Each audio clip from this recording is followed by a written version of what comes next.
Bonjour, je vais continuer la coupe que l'on avait commencé l'autre jour et je vais bien sûr enchaîner sur le même point où l'on s'est arrêté l'autre jour, c'est sur la faille chevauchante ici du Précambrien sur le secondaire, en commençant par le Jurassique qui est bien sûr en flanc inverse jusqu'au Sénonien où on a dit qu'il y a un plissure centrale, donc c'est-à-dire que le Sénonien va se plisser sur lui-même et à partir de là, bien sûr, on a un flanc normal qui va vers le nord. Donc avec un pendage bien sûr léger, enfin un pendage qui va de plus en plus être faible parce qu'il est très fort au départ et il va devenir de plus en plus faible en allant vers Asni. Donc ça c'est l'Ouadri Raya, ça c'est la route Asni-Imlil et on va se diriger vers Asni ici. Ok. Voilà, donc je fais mon virage et je vais continuer la coupe. Mais cette fois-ci, bien sûr, on va la commencer à partir Asni, comme étant le village central ici. Voilà, je vous rappelle que ça, c'est le Jurassique rouge. Juste après, on aura l'Apto-Albien, Aptien-Albien, l'infrasénomanien, sénomanturonien, qui va chapeauter l'ensemble. Le sénomanturonien, c'est une dalle très épaisse et très dure, très compétente. Donc, c'est pour ça qu'elle résiste à l'érosion, bien sûr. Donc, on a plusieurs douars ici. Bon, Asni, c'est pas un seul douar, mais c'est plusieurs. C'est pas la peine de. Ici, c'est douar Tensrart, je pense, oui. Ça, c'est Tensrart. Donc, le village Asni, donc la vallée Asni, c'est ça, une vallée très verdoyante, comme je l'ai dit, et aussi beaucoup d'arbres fruitiers, des pommiers, des noisiers, des pêches, etc., des abricotiers. Bon, beaucoup de. C'est très très riche. Bon, on va s'intéresser à la géologie de la région et on va commencer par. Voilà, je pense que là, c'est déjà pas mal pour commencer.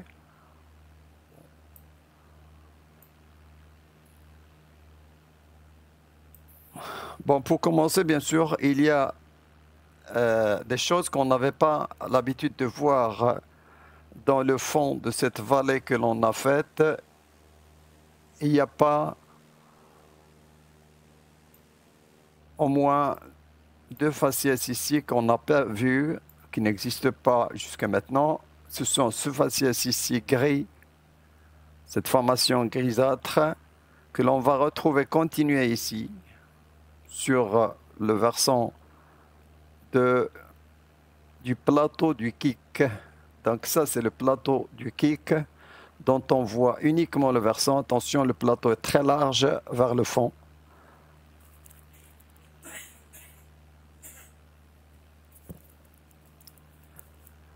Le plateau est très large vers le fond, donc on ne voit que le versant ici. On a l'Ouadri Raya, on a la route qui va se diviser ici en deux branches, l'une qui va partir vers Wirgan, donc à gauche.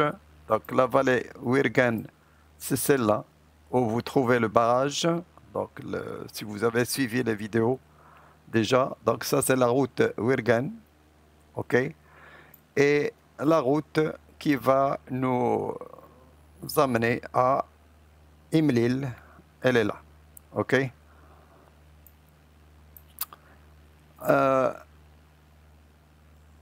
Donc les faciès qui apparaissent, c'est ce faciès gris et un autre faciès rouge ici.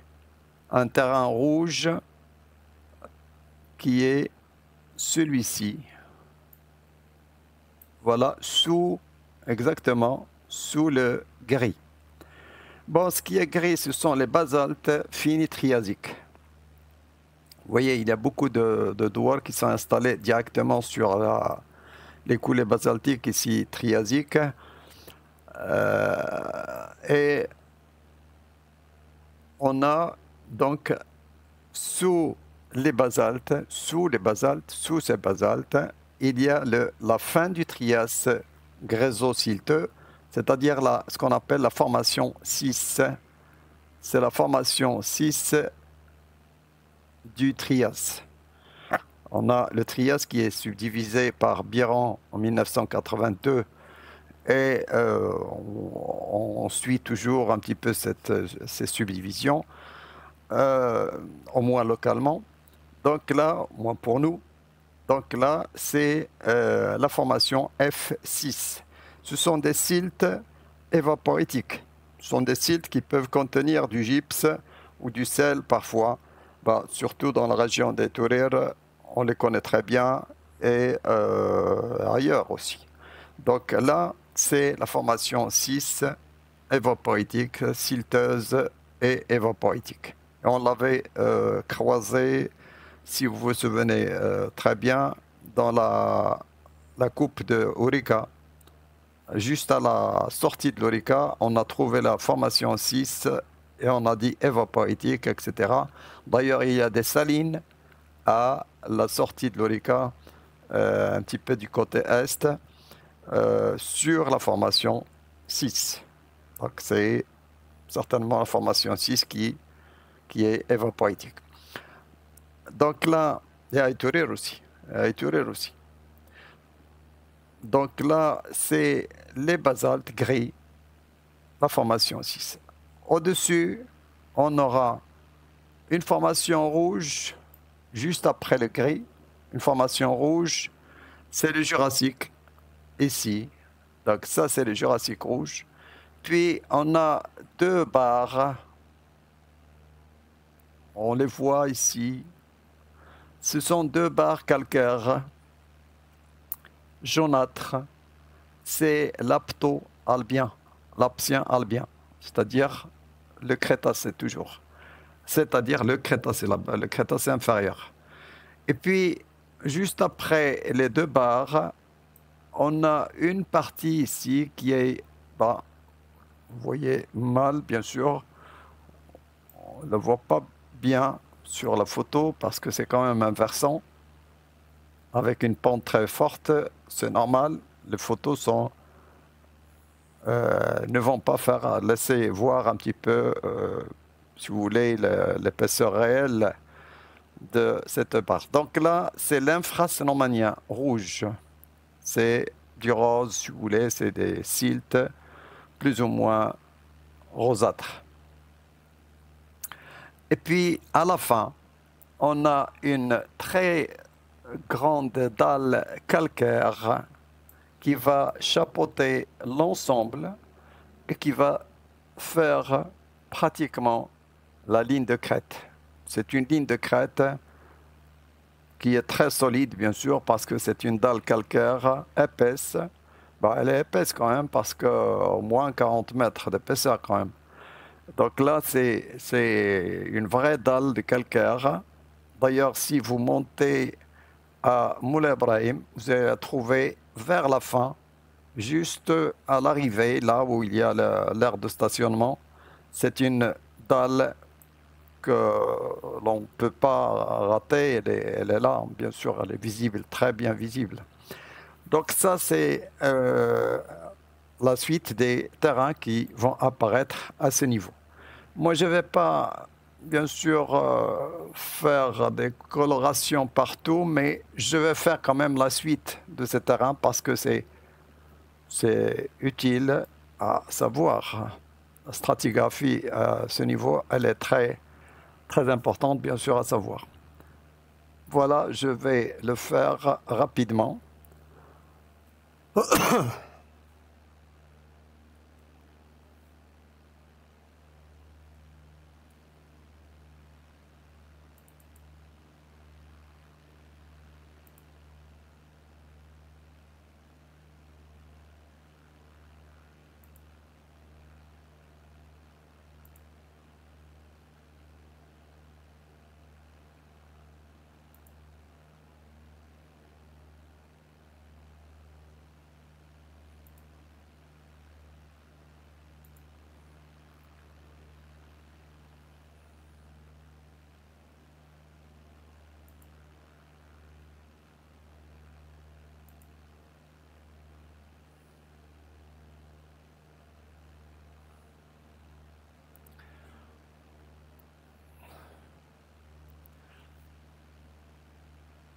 Voilà donc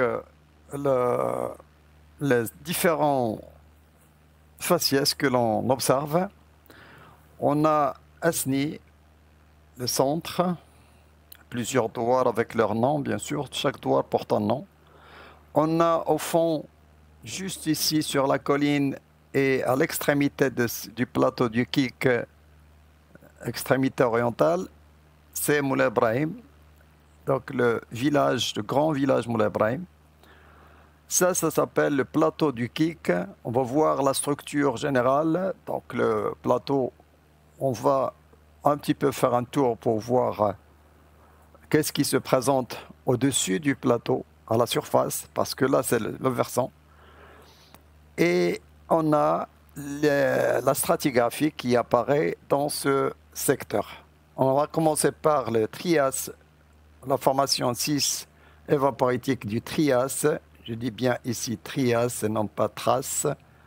Donc je vais ajouter un I comme ça. Bon, excusez, c'est pas la peine de...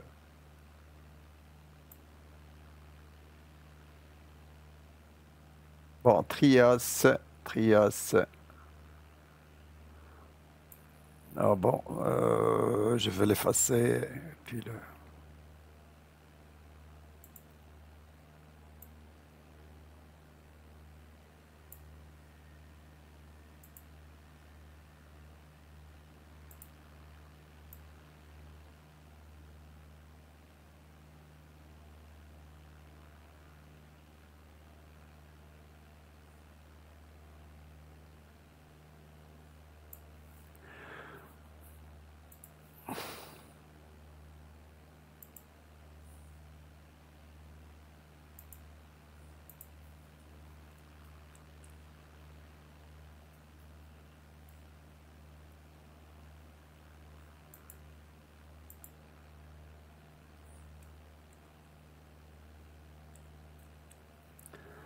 Ça, c'est le Trias.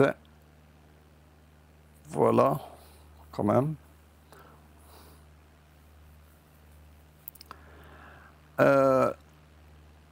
Trias évaporitique, c'est la F6, la formation 6 évaporitique.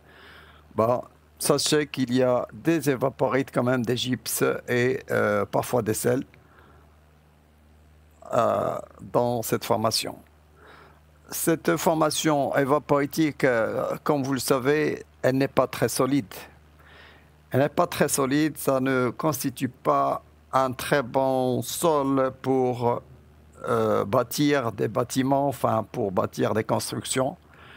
Et je pense que c'est parmi les raisons qui ont fait que cette partie, ces douars, ont subi beaucoup de dégâts ici. Moi, j'ai vu les maisons qui ont subi de très larges fracturations et les structures sont ébranlées vraiment. Et là, je pense qu'en partie, c'est dû à, disons, la mécanique du sol ici, qui n'est pas très, très solide. Donc là, à l'avenir, il vaut mieux quand même prévenir ça et faire avec.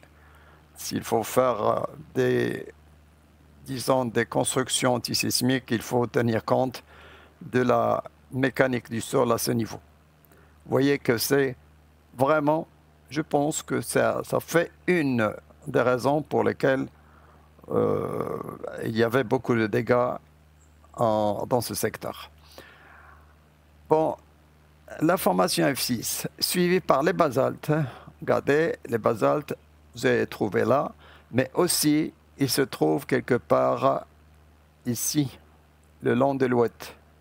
Donc, si vous traversez, vous êtes à Moulay Ibrahim, vous pouvez juste traverser ici, vous allez trouver des basaltes. Donc, c'est un niveau qui est continu, plus ou moins comme ça.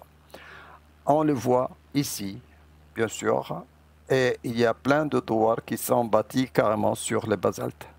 Bon. Parfois, les basaltes sont très durs, mais quand même, à la surface, ils sont très altérables. Ils s'altèrent très rapidement, bien sûr. On a le Jurassique rouge, un terrain. Donc les basaltes finis triasiques, c'est des coulées basaltiques, bien sûr, c'est du volcanisme. Et c'est bien des coulées basaltiques à la fin du Trias. Ben, on peut faire une analyse, si vous voulez, à la fin, enfin dans une autre vidéo prochaine, sur, si vous voulez, l'orogénèse atlasique. Et dans ce cas-là, on va un petit peu parler des différents terrains, de la nature des terrains, des milieux de sédimentation, des milieux de dépôt ou encore des conditions de mise en place de ces formations. Pour l'instant, on fait pratiquement de la cartographie en quelque sorte. Ici, c'est le Jurassique rouge, un terrain rouge sédimentaire, détritique, continental. C'est le Jurassique. Vous voyez que les genévriers, les sapins, les pins, etc. aiment bien ce sol. C'est pour ça qu'ils sont installés largement sur ce Jurassique. On a la couche apto-albienne, comme je vous ai montré tout à l'heure, c'est-à-dire les deux barres ou trois, bon, deux barres, bon, bien sûr, qui se dégagent largement sur le versant et qui sont jaunâtres et bien solides pour qu'elles soient vues de loin. Et bien sûr, elles sont intercalées entre deux faciès rouges. Parce que l'autre faciès qui va venir, c'est l'infrasénomanien ou sénomanien inférieur. C'est quand même un terrain rosâtre, rouge, rosâtre, plus ou moins pâle, et qui est sédimentaire, et qui est détritique, qui est régressif. Bah, je dis régressif, bon, on peut revenir à ça après. Donc, c'est des terrains rouges continentaux. Donc, l'infrasénomanien est continental, rouge, sédimentaire, bien sûr. Bah, il est à moins 60 mètres quand même. Ça, c'est... Moi, je n'ai pas donné tous les détails, si vous voulez, toutes les caractéristiques de ces terrains. Puis, à la fin, on a la dalle calcaire, la grande dalle calcaire qui va faire la ligne de crête du plateau du Kik. Ben, c'est le cénomano-turonien, c'est-à-dire une partie du cénomanien et le turonien. Bon, tout au moins, c'est le nom qu'on retient jusqu'à maintenant. Donc là, c'est la série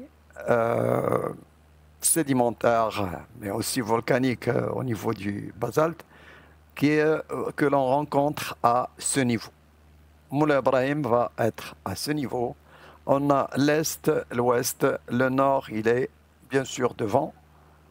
Voilà, Asni et Oued Riraya. Ça, c'est l'Oued Riraya. Bon, on peut l'écrire quand même. Oued Riraya. Voilà. Et la route à Moulay Ibrahim, si vous voulez, ici la gendarmerie, et vous avez la route qui va monter à Moulay Ibrahim. Bien sûr, Saleh, c'est-à-dire le saint, Moulay Ibrahim ici. Voilà donc un petit peu, en gros, cette situation. On va passer à la suite.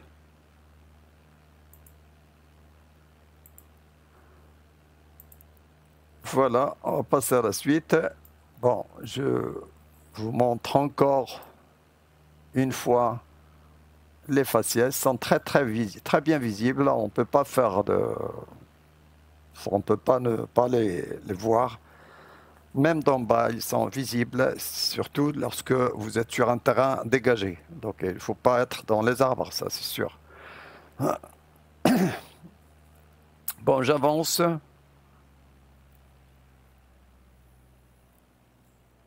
Vous reconnaissez ici le centre Asni. Là, c'est la route qui va se diviser. La route Wergan, la route Emlil.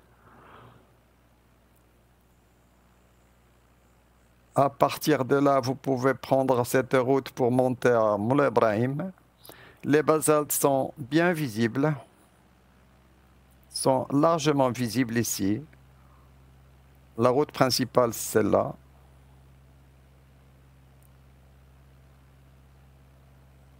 Bon, j'ai dit la route de Moulay Ibrahim. La route de Moulay Ibrahim, elle commence exactement ici, je pense. Voilà, c'est celle-là. Donc vous faites le virage à droite et vous remontez pour Moulay Ibrahim. Bon, Asni Mlil, c'est quand même une région très riche, très belle. Voilà, une vallée très large. Très large, donc on se sent vraiment dans un milieu assez ouvert. C'est pas comme l'Orica qui est très confiné. C'est mon avis de toute façon. Voilà.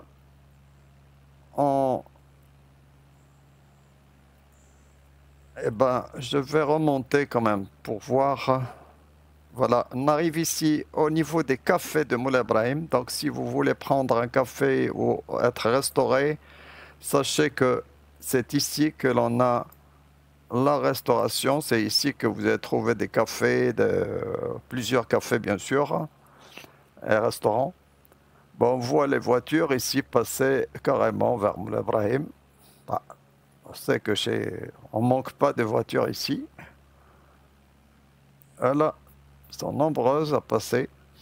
Bon, pour l'instant, pour moi, je vais quand même monter un tout petit peu pour voir un détail de grande importance.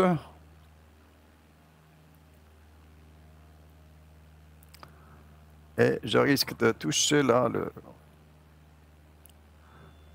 Voilà. Bon, je m'installe ici. C'est déjà bien, je pense. Voilà, c'est déjà bien. Pour faire une coupe. Ben, je vais faire cette coupe rapide. Et ce que l'on voit ici, c'est ça. Faire en rouge. Et ça, vous comprenez déjà ce que je suis en train de faire. Voilà.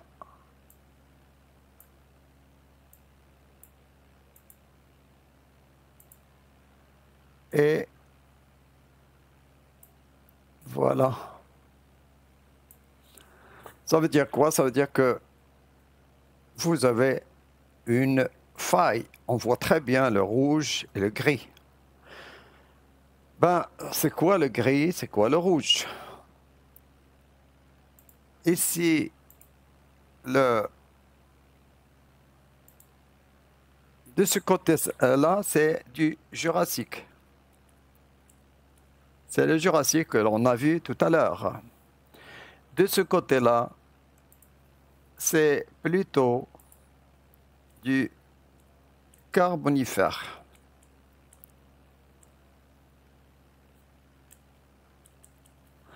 C'est le Carbonifère. Donc, c'est écrit ici comme ça va être beaucoup plus visible. C'est le Carbonifère. Et là, c'est la faille de Moulay Ibrahim, si vous voulez. On peut appeler ça la faille de Moulay Ibrahim. Et comme vous pouvez voir, on a bien le Carbonifère qui va être remonté. Bon.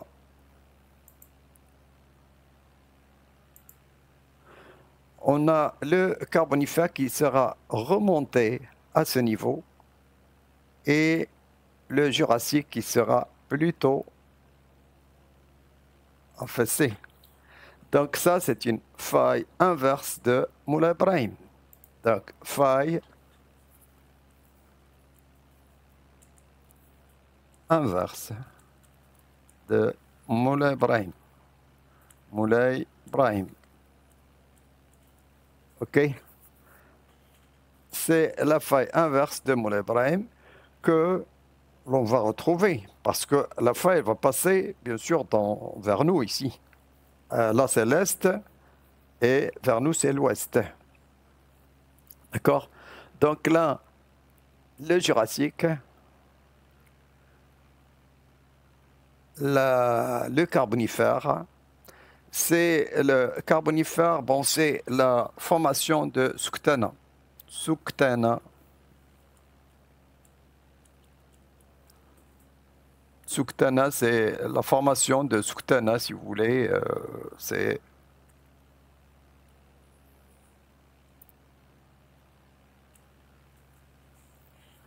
C'est aussi un... Ouais, écoutez, on peut... Ça, c'est en gros... C'est en gros ce qu'on appelle l'anticlinal Aurica Z. Parce que c'est exactement l'Aurica Z. C'est le même anticlinal. Donc ça, on en a parlé. Je ne sais pas si vous... C'est l'anticlinal, Aurica Z.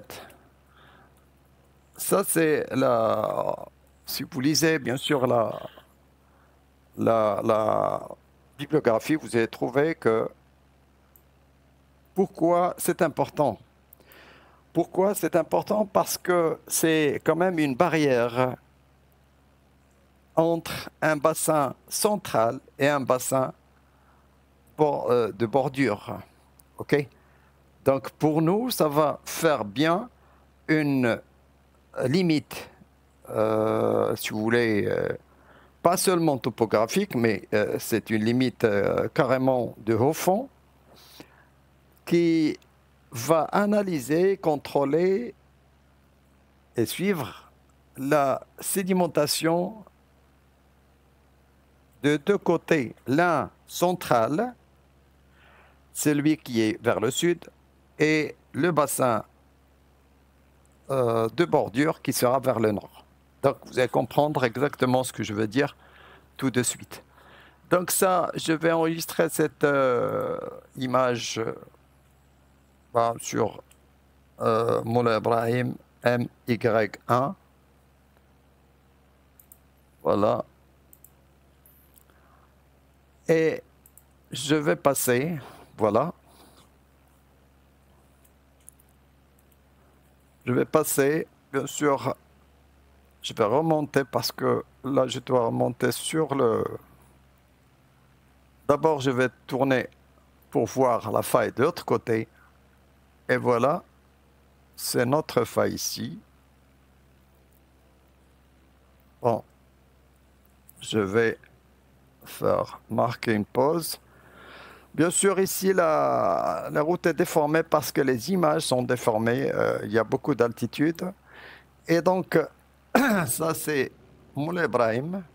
Donc, je vais retenir cette...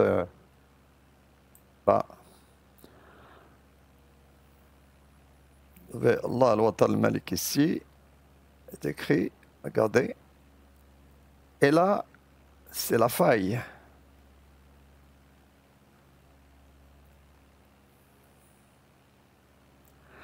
C'est la faille, mais moi j'aimerais bien, je préfère faire que je sois en position de voir la faille correctement, parce que là, on ne voit pas correctement.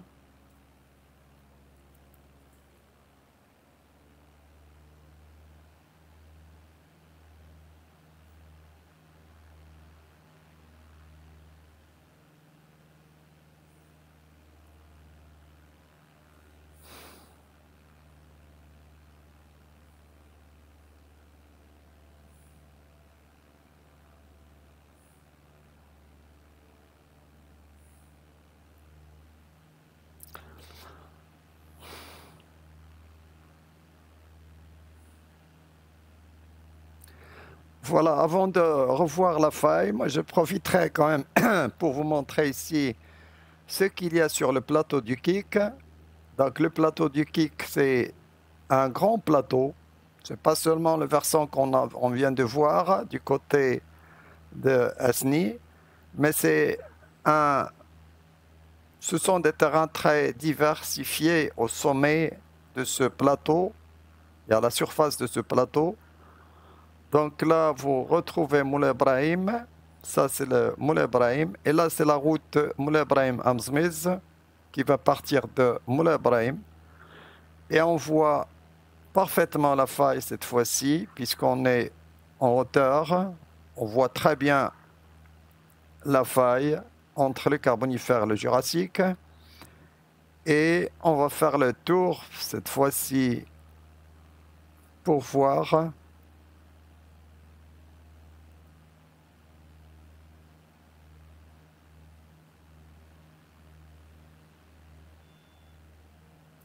Voilà, pour voir un petit peu les autres niveaux.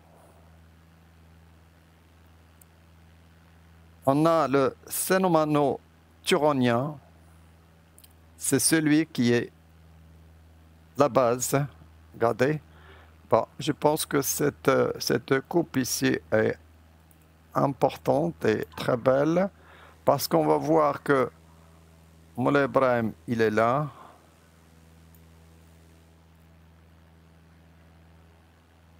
Voilà.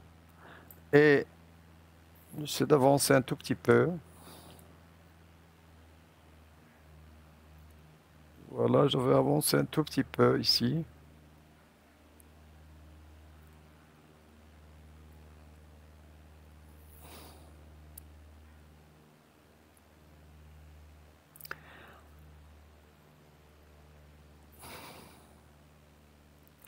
Et effectivement, on a ici le Cénoman turonien, on a ici le sénonien rouge, tous les terrains ici rouges, c'est du sénonien.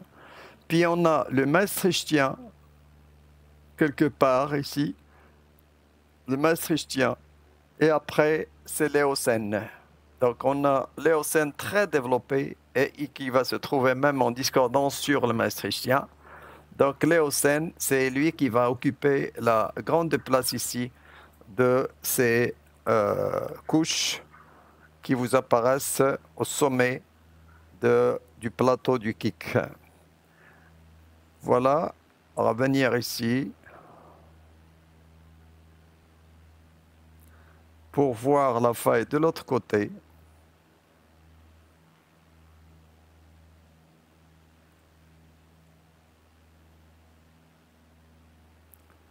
Voilà, je vais suivre la rivière. Regardez les couches là du Sénonien.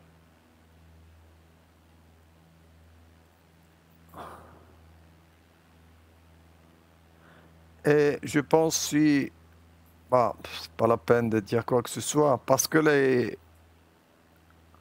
beaucoup de maisons sont quand même sur le Sénonien. Le Sénonien, c'est pas vraiment un terrain très. Voilà. On va passer ici sur la faille. Regardez, ça c'est la faille. Ça, c'est la faille entre le le Carbonifère et la série secondaire. Donc ça, c'est la faille. On m'a rapporté qu'il y avait des déchirures ici au niveau de cette faille lors du séisme, du dernier séisme, le 8 septembre 2021. Mais il faut la vérifier. Il faut vérifier s'il y a vraiment des... Parce que Moulay Ibrahim a été vraiment très bien secoué par le séisme. Et donc, beaucoup de dégâts, beaucoup de morts, bien sûr, à Moulay Ibrahim, et qui a subi vraiment une catastrophe. Bah, si tout ça se confirme, ça veut dire que quand même, Moulay Ibrahim est sur une faille. S'il y a des déchirures ou des fractures qui apparaissent ou qui sont apparues lors du séisme, c'est-à-dire que la faille, là, elle a conduit plus ou moins les vibrations beaucoup plus et les ondes sismiques beaucoup plus qu'ailleurs. Et d'autre part, il y a le sous-sol qui pourrait être mis en question parce que toutes les maisons ne sont pas sur des dalles, enfin un soubassement qui soit mécaniquement solide. Et là, ça pose encore des questions, bien sûr. Parce que le Sénonien, on le connaît. Il y a beaucoup de silt, beaucoup de marne. Le Sénonien même, il est évaporitique parfois, comme on le connaît, soit ici, soit à Iturir, soit ailleurs. Donc, ici à Douar Tagadir, dans la coupe que l'on vient de faire, le Sénonien est évaporitique. Bon, il y a de bancs de gypse très épais. Moi, je les vois, je les ai vus. Donc, le sol n'est pas très solide.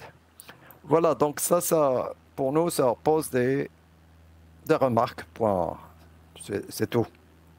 Que des remarques. Voilà, c'est pas la peine de dessiner encore une faille, puisqu'on l'avait dessinée. La faille, elle est nord 110. Elle est nord 110. Je ne donne pas toutes les informations, vous voyez, sinon ça serait une vidéo sans fin, quoi. Voilà, regardez, j'ai dit tout à l'heure quelque chose et j'ai dit je vais revenir à ça. Regardez, ça c'est l'anticlinal Aurica 7. Ça va nous faire de part et d'autre deux bassins distincts. Un bassin central, ça c'est le bassin central, ça c'est le bassin de bordure. Donc, pourquoi? Parce que là, il y a du Trias, on va le trouver, le Trias. On a trouvé déjà pas mal d'autres choses, le secondaire bien développé. On le voit ici, au plateau d'Iquique, le secondaire qui est très bien développé. Du Jurassique, Trias, Jurassique, Crétacé, jusqu'à même l'Éocène. Donc, au moins, le secondaire bien développé. Mais une fois que l'on va dépasser cet anticlinal Aurica Z, c'est cet anticlinal, cette barrière, si vous voulez, elle a certainement une influence sur le développement et l'évolution des bassins de part et d'autre. L'évolution sédimentologique. Vous allez voir comment. Bon, comment on aura déjà ce que vous voyez ici, juste là. C'est du Trias. Mais c'est du Trias qui n'a rien à voir avec le Trias très développé ici. Parce que ici, le Trias uniquement grésocilteux, il a au moins 600 mètres d'épaisseur. Tandis que là, ça n'a rien à voir dans son évolution, dans ses faciès, etc. Et il est dans sa totalité, il ne dépasse pas les 200 mètres. Donc là, sa totalité ne dépasse pas les 200 mètres. Donc là, c'est des questions que l'on pose pour l'évolution des deux bassins de part et d'autre de cette grande barrière, si vous voulez, topographique, pas seulement topographique, mais certainement qui a joué comme un haut fond, soi-disant, et de part et d'autre séparé par des failles, parce qu'on le voit, on voit dépasser la faille de Moulay Ibrahim, il y a une autre faille qui apparaît, qui disparaît ici. Regardez ce que je veux dire. Bon, on va sortir de... Là, la route va sortir de cet entonnoir que l'on traverse toujours vers Moulay Ibrahim, et on va passer par le pont Riraya. Voilà, ça c'est le pont Riraya. Vous avez même deux ponts ici. Il y a un ancien et un récent. Le récent, c'est celui-ci, de gauche. Vous avez des olistolites dans ces fliches, etc. Donc, et on a du Trias ici, rouge. Ce Trias rouge, il sera parfois mis par discordance générale sur un socle déformé, érodé, qui est le Carbonifère. Puisque le Trias, ici, c'est secondaire, là, c'est le Carbonifère primaire. On a entre les deux une orogénèse hercynienne, bien sûr, qui a marqué, bien sûr, cette phase, cette lacune entre les deux séries, grise et rouge. Donc on a un hiatus, une grande lacune de temps, bien sûr. Et donc on parle d'une discordance.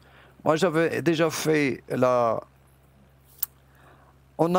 pourquoi j'ai dit? Parce que là, vous avez le Trias, qui n'a rien à voir, bien sûr, avec l'autre, de l'autre côté, qui va se mettre directement sur le Carbonifère, ici, le long de la route. Vous pouvez voir que le Trias rouge va se mettre sur le Carbonifère. Et on le voit ici.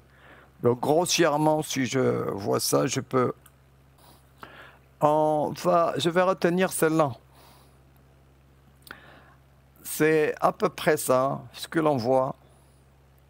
On est sur du Carbonifère, on a du Trias qui va se mettre sur le Carbonifère par une discordance. Donc ce que j'ai fait ici, c'est des discordances en bleu.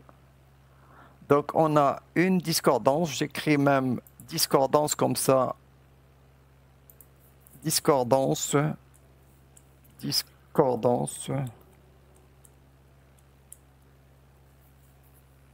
Je vais écrire comme ça et comme ça. Voilà, la discordance, c'est ça. Si vous voulez, c'est la ligne ici, bleu, si vous voulez, que j'ai émise à ce niveau. Ça, c'est le Trias du bassin de bordure. Lorsque je vais voir un petit peu plus clair, regardez, donc je bouge ici. Je viens de vous montrer cette photo ici. C'est exactement ça. On a le Trias qui est mis sur le Carbonifère gris. Ça, c'est le Carbonifère gris. Ça, c'est le Trias qui va se mettre par discordance. Mais on a aussi, regardez, une autre discordance ici. Celle-là. C'est une autre discordance. Ça, c'est du lias sur le Trias, qui va être même continu quelque part ici. C'est le lias. Le lias, c'est la base du Jurassique. Donc, c'est le premier niveau du Jurassique. Le Jurassique contient 3 niveaux, si vous voulez, le lias, le Dogger et d'autres, enfin, notre sous-étage, bien sûr, qui n'existe pas dans la région. Donc, le lias, c'est la base, c'est le Jurassique inférieur, tout simplement. Donc, le Jurassique inférieur, le lias, il est discordant, regardez, il est discordant sur le rouge. On a du rose, discordant sur le rouge. Le rouge, là, c'est le Trias. Et si vous suivez, il y a une discordance angulaire ici. Donc, il y a quand même une discordance angulaire. Donc, si je reviens à mon image ici, celle-là, je vais faire le lias, j'ai fait déjà le lias, sur le Trias avec un angle. Donc, ce n'est pas visible de la route. Si vous suivez la route ici, vous n'allez jamais la voir. Donc, il faut bien que vous fassiez un tour tout autour et se mettre en face. Sinon, il faut monter ici sur cette colline pour voir un petit peu cet aspect de très près. Sinon, vous ne pouvez pas le voir de la route, bien sûr. Donc, ça, c'est le lias. C'est une discordance angulaire ici. Donc c'est pour ça que je vais l'écrire et je vais écrire discordance angulaire. Donc du lias, discordance angulaire, parce que ici, c'est bien une discordance angulaire. OK? Donc c'est bien une discordance angulaire du lias sur le trias. Ça, c'est le lias. Le lias, entre parenthèses, bon, le lias, c'est quoi? C'est le Jurassique inférieur. Voilà, donc le lias, c'est bien le Jurassique inférieur. Donc c'est la base du Jurassique inférieur qui va être suivi par peut-être le Dogger. Bah, on ne sait rien, le Dogger Jurassique, parce que on n'aura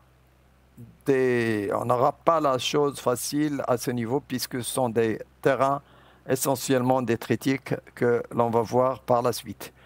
Donc on retient le carbonifère gris, la discordance du Trias sur le carbonifère, et puis la discordance du lias Jurassique inférieur sur le Trias, une discordance angulaire.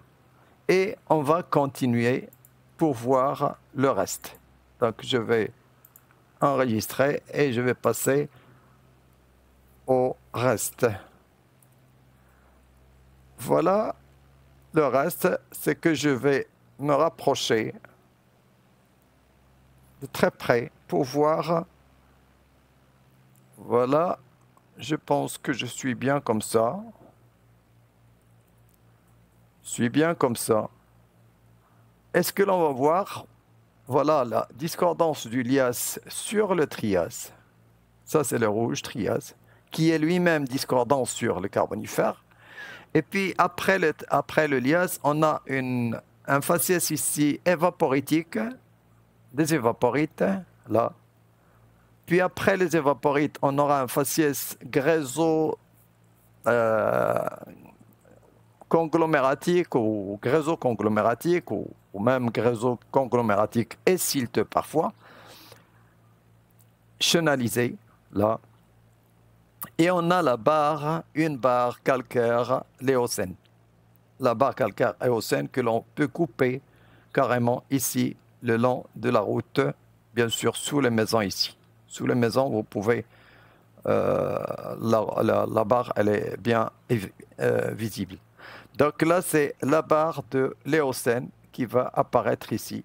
Après l'éocène, on aura du myopliocène, des molasses ou gréso-conglomératiques silteux, donc les conglomérats post-orogéniques, du myopliocène, qui vont former de grandes barres, si vous voulez, avec un léger pondage vers le nord.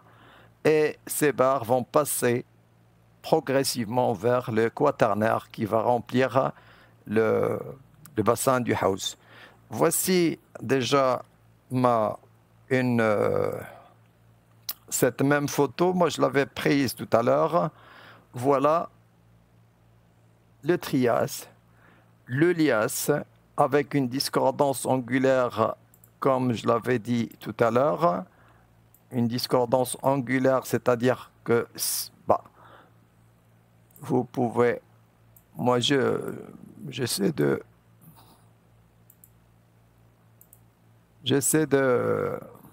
d'accentuer les choses. L'angle est très très faible quand même. Mais on essaie de le mettre comme ça. Donc une discordance angulaire du lias sur le trias. On a un faciès évaporitique ici. Puis des grès chenalisés, des grès additionnels. C'est le Jurassique Crétacé. Parce qu'on ne peut pas dater de toute façon. À partir des évaporites, à partir du lias, ici, une petite barre calcaire marneux, du calcaire marne. Tout le reste, on ne peut pas le dater, c'est des grès, des siltes. On dit que c'est du Jurassique Crétacé. Peut-être que c'est du Dogger. Et le Crétacé ici, comme vous pouvez le remarquer, le Crétacé ici n'est pas calcaire. Donc c'est pour ça que j'ai dit le bassin central vers le sud à partir de l'anticlinal Z, ne ressemble en rien à ce bassin de bordure qui est au nord de cet anticlinal Aurica Z. Donc, ni dans l'épaisseur du Trias, ni dans ses faciès, ni les basaltes qui vont chapeauter le Trias, ni même dans l'évolution du Crétacé, du secondaire. Parce que là, le Jurassique Crétacé, il ne contient même pas de calcaire. Il n'y a pas de l'aptien, il n'y a pas de l'albien, il n'y a pas de l'infracénomanien, il n'y a pas de cénomanturonien, il n'y a rien de tout ça. Donc tout ce que l'on a, c'est de l'éocène qui sera plus ou moins discordant sur le reste. Et une barre, l'éocène, il est phosphaté, légèrement phosphaté, et très fossilifère. Bien sûr, on connaît facilement beaucoup de fossiles marins. Donc, il est phosphaté et marin et surtout fossilisé, très fossilifère. Juste après, on a le myopliocène qui sont des molasses. Les molasses, c'est-à-dire les conglomérats post-orogéniques mélangés avec des siltes, etc., que vous trouvez facilement. Vous pouvez les voir ici, juste à l'entrée, ici. Juste à l'entrée, le long de la route, vous pouvez les observer de très près, surtout dans ce virage et à l'extérieur ici. Bon, après, vous avez les quaternaires, des conglomérats quaternaires et anciens et récents. Voici dans la réalité le village de Douarsor et la région qui se trouve dans la région de Tahnaout, bien sûr. Et on a ici les différents terrains que l'on vient de citer, bien sûr ici en réalité. Et c'était juste après le séisme, donc vous pouvez... Bon, je vais diminuer le son parce que bon, je parlais avec des collègues. Donc ici, je vais faire un rappel rapide. Là, ce que vous voyez dans le fond, c'est le gris. Le gris, c'est le carbonifère, bien sûr, de Moulay Ibrahim, de Souktana, si vous voulez. Là, c'est le Trias rouge. Et ce triage rouge va se terminer exactement à ce niveau où vous avez la discordance du lias. En partie, il est silteux, mais surtout on reconnaît du lias facilement, beaucoup plus facilement, cette barre calcaire, et qui est discordant bien sûr sur le Trias. Donc là, juste à côté, la formation, vous avez la formation qui est évaporitique, des gypses, que vous pouvez trouver partout là. Bon, ce que je pouvais vous dire ici, c'est on a l'habitude de collecter des quartz bipyramidaux sur la surface de ce lias. Donc, si vous avez de la chance, vous montez un jour, vous pouvez trouver des quartz bipyramidaux à ce niveau, très très petits. Sinon, voilà, vous avez la formation plus ou moins évaporitique silteuse avec du gypse que l'on voit sur le sol rapidement. Enfin, c'est observable. On peut le collecter facilement. Et puis là, bien sûr, on ne voit ici de profil. On voit les choses de profil. Ça, c'est ce qu'on a appelé le Jurassique Crétacé. Donc, c'est la partie Jurassique-Crétacé, d'ailleurs, qui va se trouver juste après le Lias, puisque on ne peut rien dater ici, tous les terrains sont rouges, bien sûr. Juste après, vous avez une discordance quand même sous l'éocène, et l'éocène phosphaté, carbonaté phosphaté, que vous pouvez suivre ici. Bien sûr, ça c'est la barre de l'éocène. Et sur cet éocène vont venir discordant toujours les molasses du myopliocène. Donc les molasses, les conglomérats, silt, argile, etc. Bon, c'est les molasses qui vont être discordants sur l'éocène. Et on peut bien sûr voir même en descendant de l'autre côté, vous pouvez voir l'Éocène qui se termine et enfin, il est biseauté, parfois il est biseauté, et ce sont les conglomérats qui prennent la place. Donc ça veut dire que vous avez bien une discordance relativement angulaire, bien sûr. Bon, ce que l'on reconnaît ici, ce sont les molasses du Miopliocène qui vont faire un léger pondage quand même vers le nord. Ok. Donc le léger pondage vers le nord. Donc si je peux faire un schéma global, si vous voulez, bon, on peut reprendre ça. Bon, un autre aspect, c'est que ces images, je les avais prises juste après le séisme, et vous voyez les dégâts ici du séisme sur ce bâtiment. Là, c'est la maison où l'on vend des fossiles, des roches, etc. Vous devez le reconnaître facilement. Si vous faites la route, ça se trouve dans le virage. C'est bien une station, si vous voulez, obligatoire pour les touristes, etc. Bon.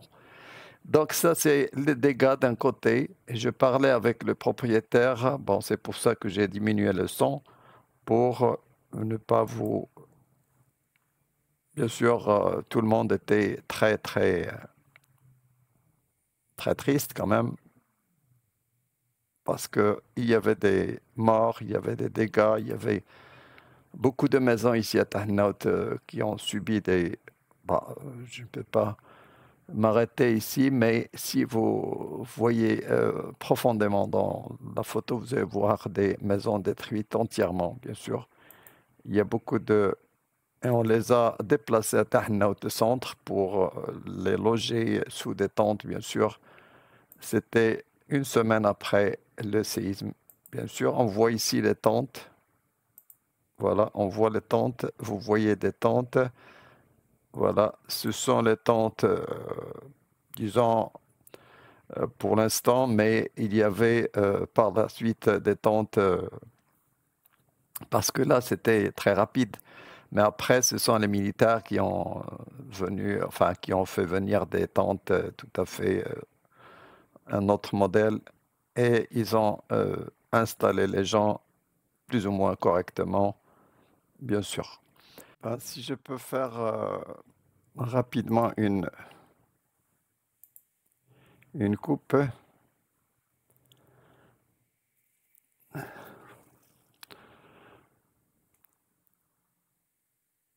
Bon, on peut faire ça.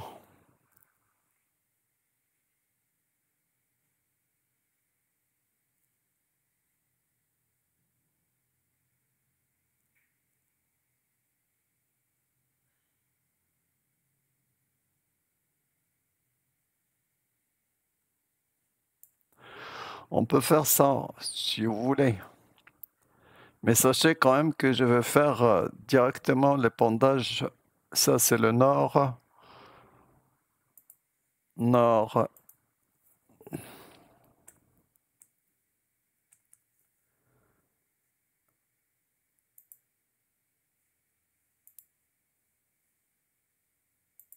Et là, c'est le sud.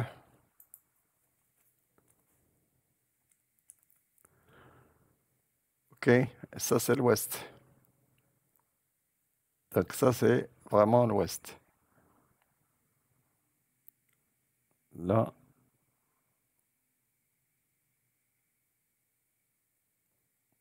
Bon, j'écris W. Voilà, donc si je fais ça, c'est-à-dire que je vais faire quand même les choses dans le sens du pondage. Vous voyez? Donc là, le pondage, par exemple, le lias, si je le mets, je sais pas, je l'avais fait en bleu. Bon, plusieurs fois, je l'ai fait en bleu. Bon, si je fais le lias, je vais le faire en bleu, et je vais le faire par... Bon, lias.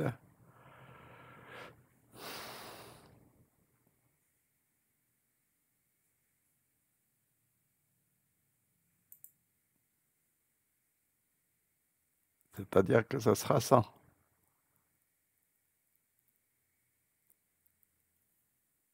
Là, je fais la coupe. Vous comprenez? Donc, je fais une coupe. Donc, si je fais le liasse, je vais le faire un petit peu comme ça.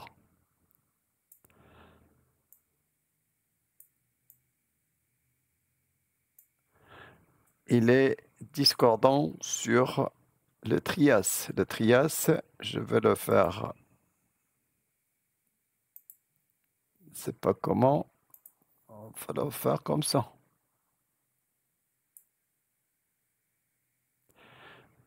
Légèrement.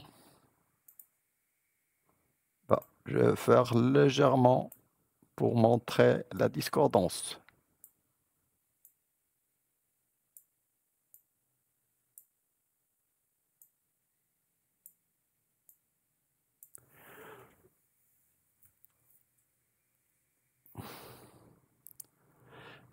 Et le carbonifère, le mettre comme ça, on va le faire en pointillé. Bon, le carbonifère sera ça.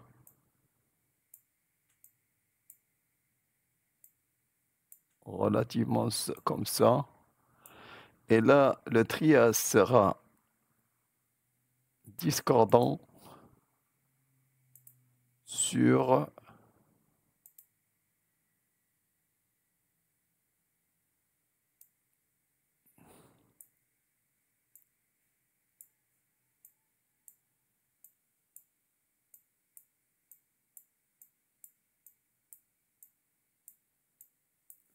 vous comprenez? Bah, il y a quand même une faille. Bah, je peux faire ici une faille, soit une faille normale, une faille normale.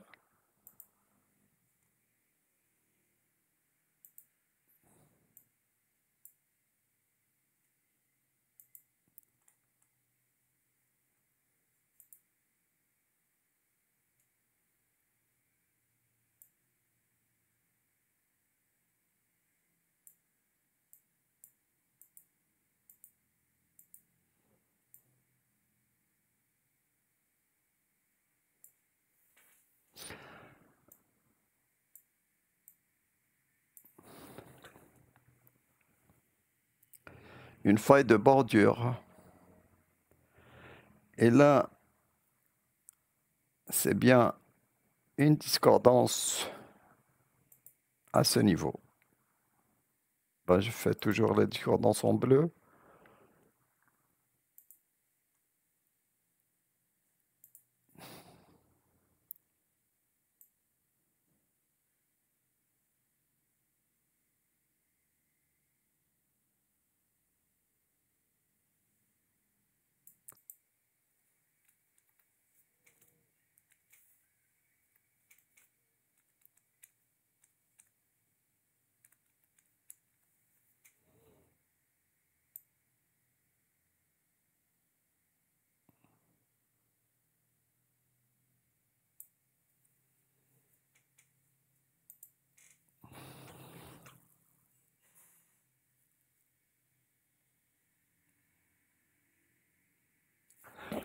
Voilà, je fais ici le résumé de ce que je viens de faire.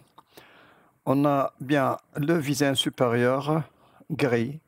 On a le trias, le lias discordant sur le trias, comme on l'avait déjà dit.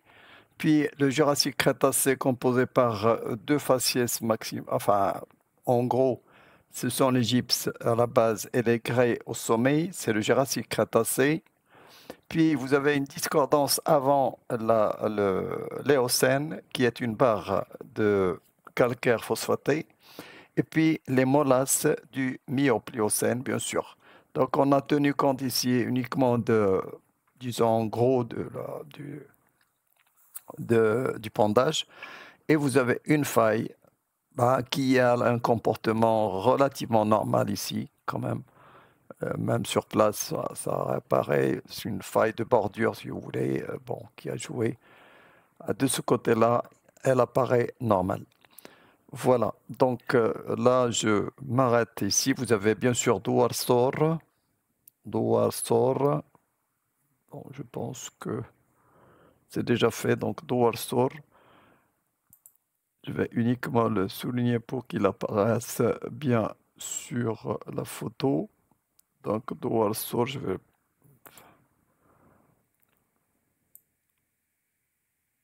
Ben, Douar Sor qui a subi des dégâts vraiment très...